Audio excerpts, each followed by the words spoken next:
I'm Michael Breed for 4D Motion, and I want to talk to you about sequence. You hear about it all the time. I want to share with you what it is. It's an understanding of how the body starts to fire in order to maximize power and distance in the game. And it starts with the hips moving from the top of the backswing. The hips are going to move first. Then the chest is going to start to move. Then the arms are going to start to move. And ultimately, we're going to see the club moving last, that power. That's how we're going to get lags in these spaces.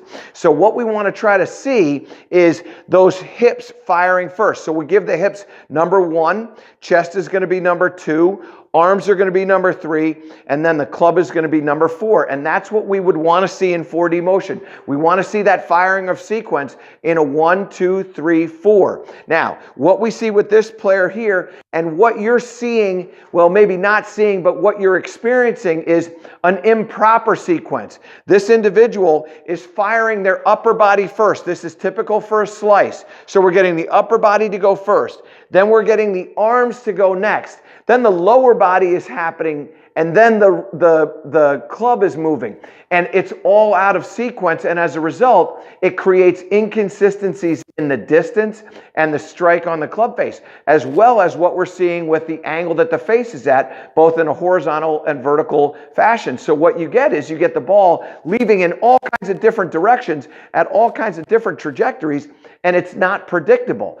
There's no consistency there. What we want to do is we want to fan away. This is a very weak position. This is when you start to get rid of your energy or get rid of your power. And what we want to do is we want to make a backswing where we maintain that for a little bit, and then it's going to start to expand off the chest, what we call shoulder load. And what you can see in this golf swing here is the following.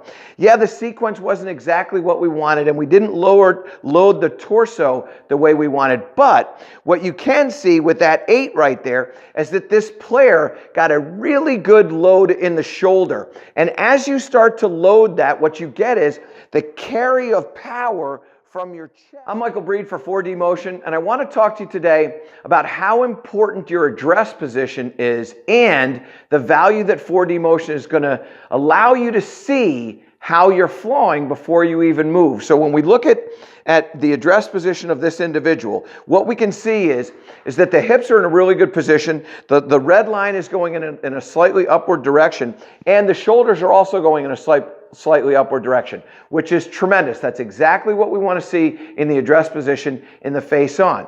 And if we look at this in that overhead view, what we're going to see in the overhead view is how distorted the line of the shoulders are here, where the shoulders are wide open. So you can see those two lines are no